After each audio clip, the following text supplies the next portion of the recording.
जरा सोचिए, एक ऐसा शहर जो हमारे ही अंदर बसता हो, एक बहुत ही छोटा पर हमेशा हलचल से भरा हुआ महानगर। यही तो हमारे जीवन का आधार है। तो चलिए आज हम इसी कोशिका यानी सेल के अद्भुत शहर की सैर करते हैं। सुनने में थोड़ा अजीब लगता है ना? लेकिन ये बिल्कुल सच है। हमारे शरीर की हर एक कोशिका एक छोटे से बहुत ही एफिशिएंट शहर की तरह काम करती है। सोचिए, उसकी अपनी सरकार है, अपने पावर प्लांट्स हैं, यहाँ तक कि अपना ट्रांसपोर्ट सिस्टम भी है। और ऐसे खरबों शहर, जी हाँ, खरबों शहर मिलकर ही तो हमें बनाते हैं। तो चलिए अब इसे थोड़ा वैज्ञानिक नजरिए से समझते हैं। देखिए, कोशिका मतलब सेल असल में जीवन की सबसे बुनियादी इकाई है। आप यूं समझिए कि जैसे कोई इमारत ईंटों से बनती है, ठीक वैसे ही हमारा पूरा शरीर इन्हीं खरबों कोशिकाओं से बना है। ये सिर्फ हमारी बनावट ही नहीं तय करती, बल्कि हमें जिंदा रखने वाले सारे जरूरी काम भी यही करती हैं। पर एक बात है, ये जानकारी हमें हमेशा से नहीं थी। अरे, ये समझने में तो सदियां लग गई कि जीवन इतने छोटे मतलब आंखों से न दिखने वाले लेवल पर भी हो सकता है। तो सवाल ये है कि इस कमाल के शहर की खोज हुई कैसे? चलिए पता करते हैं। तो कहानी शुरू होती है 1665 में रॉबर्ट हुक से। उन्होंने अपने माइक्रोस्कोप से कॉर्क का एक टुकड़ा देखा और उसमें उन्हें मधुमक्खी के छत्ते जैसे छोटे छोटे खाने दिखे। उन्होंने इन्हें नाम दिया सेल, जिसका मतलब था छोटे कमरे। फिर कुछ ही सालों बाद आए ल्यूवेनहॉक और उन्होंने तो कमाल ही कर दिया। उन्होंने पहली बार जिंदा चलती फिरती कोशिकाओं को देखा। दुनिया हैरान रह गई। और बस इसके बाद श्लाइडन, श्वान और विर्चो जैसे महान वैज्ञानिकों ने सेल थ्योरी की नींव रखी, जिसने बायोलॉजी की दुनिया को हमेशा के लिए बदल दिया। अच्छा, किसी भी शहर का सबसे जरूरी हिस्सा क्या होता है? उसका कंट्रोल सेंटर, है ना, जहां से सारे बड़े फैसले लिए जाते हैं। हमारे सेल वाले शहर का सिटी हॉल है केंद्रक यानी कि न्यूक्लियस। यहीं से शहर का सारा कामकाज कंट्रोल होता है। तो ये जो केंद्रक है वो असल में कोशिका का दिमाग है, बॉस है। ये ही कोशिका को सारे निर्देश देता है, क्या करना है, कब करना है, कैसे करना है। और ये ऐसा इसलिए कर पाता है क्योंकि इसके अंदर शहर की सबसे कीमती चीज महफूज है, हमारा डीएनए। ये जीवन का पूरा ब्लूप्रिंट है। मतलब आंखों का रंग कैसा होगा से लेकर कद कितना होगा, सब कुछ यही डीएनए तय करता है। कमाल है ना? तो सिटी हॉल से ऑर्डर तो आ गए, अब शहर को काम पर लगना होगा।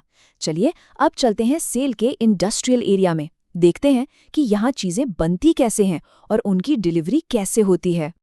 ये पूरा सिस्टम है ना, एक हाईटेक असेंबली लाइन जैसा है। सबसे पहले राइबोसोम, ये छोटी छोटी फैक्ट्रियां हैं जो डीएनए के ऑर्डर पर प्रोटीन बनाती हैं। फिर एंडोप्लाज्मिक रेटिकुलम या ईआर, इन प्रोटीन्स की फिनिशिंग करता है, उन्हें सही शेप देता है। और आखिर में गोल्गी बॉडी, जो शहर का पोस्ट ऑफिस या कुरियर सर्विस है। इन्हें अच्छे से पैक करके शहर में जहां भी इनकी जरूरत होती है वहां भेज देता है। सब कुछ कितना ऑर्गेनाइज्ड है ना? अब देखिए, कोई भी शहर हो बिना बिजली और साफ सफाई के तो चल नहीं सकता। और हमारा सेल वाला शहर भी इससे अलग नहीं है। इन जरूरी कामों के लिए इसके पास भी अपने खास सुपर एफिशिएंट डिपार्टमेंट्स हैं। और ये है माइटोकॉन्ड्रिया, हमारे शहर का 24 घंटे चलने वाला पावर हाउस। इसका काम है हमारे खाने को एनर्जी में बदलना। इस एनर्जी को एटीपी कहते हैं।